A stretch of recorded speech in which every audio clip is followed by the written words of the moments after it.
Welcome to English classes by Ganesh YouTube channel. Dear students, ఇంకా ఎవరైనా మన ఛానల్ సబ్స్క్రైబ్ చేసుకోకపోతే ఇప్పుడే సబ్స్క్రైబ్ చేసుకోండి.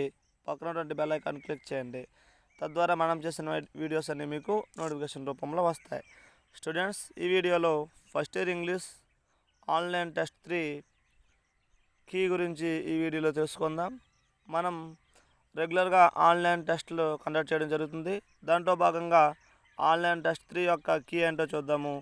సెక్షన్ బి నుంచి క్వశ్చన్ నెంబర్ 6 పారాగ్రాఫ్ ఇవ్వడం జరిగింది. సో ఈ పారాగ్రాఫ్ అనేది ministry of human resource development of national mission ఈ విధంగా నేషనల్ డిజిటల్ లైబ్రరీ గురించి ఇచ్చాడు. దీనిపైన ఉన్నటువంటి క్వశ్చన్ ఆన్సర్స్ ఏంటో చూద్దాము. What is the passage about? ఈ ప్యాసేజ్ దేని గురించి? Pilot project of national digital library of India. So national digital library గురించి ఈ పారాగ్రాఫ్ ఇవ్వడం జరిగింది. ఎన్డిఎల్ మీన్స్, ఎన్డిఎల్ అంటే ఏంటి? National digital library. Which languages does NDL support currently? So NDL ఏ లాంగ్వేజ్ని ప్రస్తుతం సపోర్టెడ్గా ఉంది? Hindi and Bengali. Find a word from the passage that means search. Search అనే మీనింగ్కి ఈ పారాగ్రాఫ్లో ఉన్నటువంటి మీనింగ్ ఏంటి అని అడిగాడు. Exploration. Who has developed the pilot project of the NDL? IIT Kharagpur. Next question number 7 మరొక పారాగ్రాఫ్ ఇచ్చాడండి. ఇది డిజిటల్ లిటరసీ గురించి ఇచ్చాడు. ఈ యొక్క క్వశ్చన్ ఆన్సర్స్ అనేది మనం చూద్దాం. What is meant by digital literacy? So digital literacy అంటే ఏంటి అని అడిగాడు. The ability to locate, organise, understand, evaluate and create information using digital technology. ఇదండి దీనికి సంబంధించిన answer. Give any 2 examples for ఈ సర్వీస్. ఈ సర్వీస్కి 2 ఎగ్జాంపుల్స్ అడిగాడు. ఈ కామర్స్, ఈ గవర్నెన్స్, ఈ పంచాయత్, ఈ లెర్నింగ్. ఇవన్నీ కూడా ఈ సర్వీస్ సంబంధించినటువంటి examples. Which one of the following is not true? A, more than of India's population live in cities. Next 4th question, what is the noun form of the word inevitable? ఎన్వైటబుల్కి noun ఏంటి అడిగాడు. Inevitability. 5th question, countryside అంటే meaning ఏంటి? Rural areas. So ఇది మనకి paragraphs అండి. Next section C నుంచి tenses examples ఉన్నాయి. టెన్సెస్ బిట్స్ అనేది 1 by 1 చూద్దాము. మొదటి question, last year we go to zoo. So last year వచ్చింది. కీవర్డ్ చూడండి, కీవర్డ్ చెక్ చేసి టెన్సెస్ మీరు ఐడెంటిఫై చేయాల్సి ఉంటుంది. లాస్ట్ ఇయర్ అంటే మనకి సింపుల్ పాస్ట్ అవుతుంది కాబట్టి వెర్బ్ V2 రావాలి. గో ఏమవుతుంది? వెంట్ అవుతుంది. Second bit, water boil at 100 degrees Celsius. నీరు 100 degrees సెంటిగ్రేడ్ వద్ద మరుగుతుంది. ఇది మనకి సైంటిఫిక్ ఫ్యాక్ట్. సైంటిఫిక్ ఫ్యాక్ట్ తెలియజేస్తుంది. సింపుల్ ప్రజెంట్ అవుతుంది. సో వాటర్ మనం సింగులర్గా చూసుకుంటే బాయిల్ అనేదానికి ఎస్ చేరుతుంది, boils. Look the old man dash walk across the street. So ఇక్కడ కీవర్డ్ వచ్చేసి look. Look, listen, don't disturb, don't make you noise. ఇటువంటి కీవర్డ్స్ వస్తే అది ప్రెజెంట్ కంటిన్యూస్ టెన్స్ అవుతుంది. సో ప్రెజెంట్ కంటిన్యూస్ టెన్స్ అంటే is am are వెర్బ్కి ing form రావాలి. So man singular కాబట్టి ఈజ్ వచ్చింది, వాక్ ఏమో వాకింగ్ అయింది. 4th బిట్ చూడండి, when I reach the station the train dash leave the platform. So when అనే కీవర్డ్ వస్తే నెక్స్ట్ సింపుల్ పాస్ట్ టెన్స్ రావాలి కాబట్టి రీచ్ ఏమో రీచ్డ్ అయింది, V2 అయింది. అదేవిధంగా ఇక్కడ 2 పనులు జరిగాయి. సో ఇక్కడ రైల్వే స్టేషన్కి వెళ్ళేసరికి ట్రైన్ వెళ్ళిపోయింది. మొదట జరిగిన పనిని మనం పాస్ట్ పర్ఫెక్ట్లో చెప్పుకుంటాం, తర్వాత జరిగిన పనిని సింపుల్ పాస్ట్లో చెప్పుకుంటాం. సో నువ్వు రైల్వే స్టేషన్కి వెళ్ళేసరికి ట్రైన్ వెళ్ళిపోయింది, ఆల్రెడీ వెళ్ళిపోయింది. సో ముందు జరిగిన పని ట్రైన్ ప్లాట్ఫామ్ని వెళ్ళడం కాబట్టి హ్యాడ్ లెఫ్ట్ అవుతుంది. సో ఇది ఇంపార్టెంట్ బిట్ అండి. పబ్లిక్లో ఈ మోడల్ బిట్స్ మనకి ఎక్కువగా వచ్చే అవకాశం ఉంది. సో వెన్ వచ్చిందంటే సింపుల్ పాస్ట్ వస్తుంది, ఆ తర్వాత పాస్ట్ పర్ఫెక్ట్ కానీ పాస్ట్ కంటిన్యూస్ కానీ కాంబినేషన్ వచ్చే అవకాశం ఉంది. సో ఇది పాస్ట్ పర్ఫెక్ట్ కాబట్టి హ్యాడ్ ప్లస్ V3 రావాలి. Had left. India dash B a large country. India ఒక పెద్ద దేశం అన్నాడు ఇక్కడ. ఇది మనకి సాధారణమైన నిజం, general fact. So general fact అంటే సింపుల్ ప్రెజెంట్ టెన్స్ అవుతుంది. బీ ఫార్మ్ వచ్చింది. సో ప్రెజెంట్ టెన్స్ కాబట్టి బీ ఫార్మ్ వస్తే ఈజ్ యామ్ ఆర్ రావాలి. ఇండియా సింగులర్ కాబట్టి is. Next 6th question. Some day I dash write a novel. ఏదో ఒక రోజు నేను నవల రాస్తాను అంటే ఇంకా రాయలేదండి. ఏదో ఒక రోజు రాస్తావు అంటే ఫ్యూచర్, సింపుల్ ఫ్యూచర్ కాబట్టి విల్ ప్లస్ V1 రావాలి. Will write. He dash study don't disturb him now. Don't disturb. So అతను చదువుతూ ఉన్నాడు, డిస్టర్బ్ చేయొద్దు అన్నాడు. సో ఇక్కడ డోంట్ డిస్టర్బ్ అనే కీవర్డ్ వస్తే ప్రెజెంట్ కంటిన్యూస్ టెన్స్ అవుతుంది. ఈజ్ యామ్ ఆర్ ఇన్ఫార్మ్ రావాలి. హీ ఈజ్ సింగులర్ కాబట్టి ఈజ్, స్టడీ ఏమో studying. Next 8th question. Everyday James go to church. So ఇక్కడ కీవర్డ్ వచ్చేసి ఎవ్రీడే. జేమ్స్ ప్రతిరోజు చర్చికి వెళ్తారు. సో డైలీ హ్యాబిచువల్ యాక్షన్స్ గురించి చెప్పుకుంటే అది సింపుల్ ప్రెజెంట్ టెన్స్ అవుతుంది.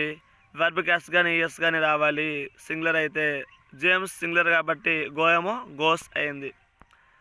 While we were taking our dinner somebody knock the door. So while అనే కీవర్డ్ వచ్చిందంటే నెక్స్ట్ పాస్ట్ కంటిన్యూస్ టెన్స్ రావాలి. సో వైల్ వచ్చిందంటే పాస్ట్ కంటిన్యూస్ రావాలి, తర్వాత సింపుల్ పాస్ట్ రావాల్సి ఉంటుంది. సో చూడండి ఇక్కడ while we were taking our dinner, మేము మా డిన్నర్ చూస్తుండగా సంబడి knock the door, ఎవరో డోరు కొట్టడం జరిగింది. సో ఒకే సమయంలో 2 పనులు జరిగాయి.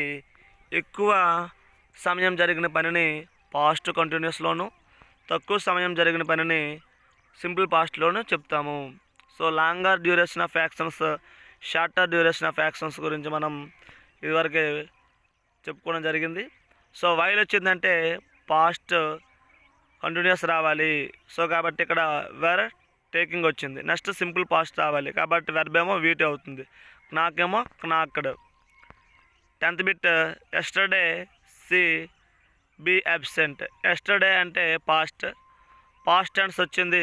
బీ మనకి వాజ్ కానీ వర్ కానీ రావాలి. సి కాబట్టి was. Yesterday she was absent. Next 11th bit. This house cost 3 lakhs in 1980.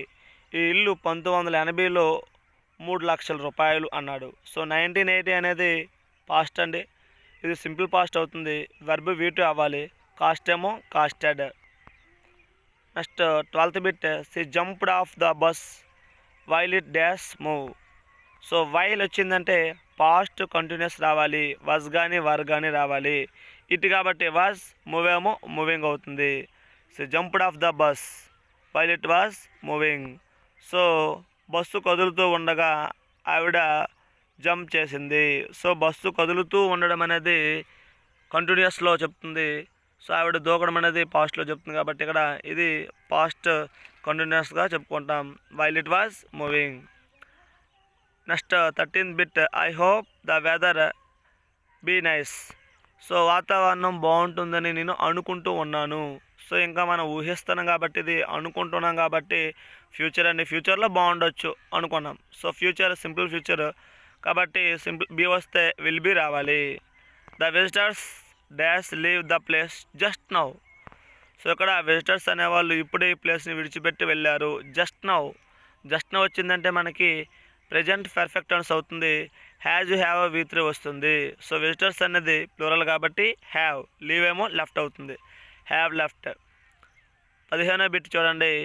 We dash complete the project by next weekend. వచ్చే వారం చివరికి ఈ ప్రాజెక్ట్ మేము కంప్లీట్ చేస్తాము.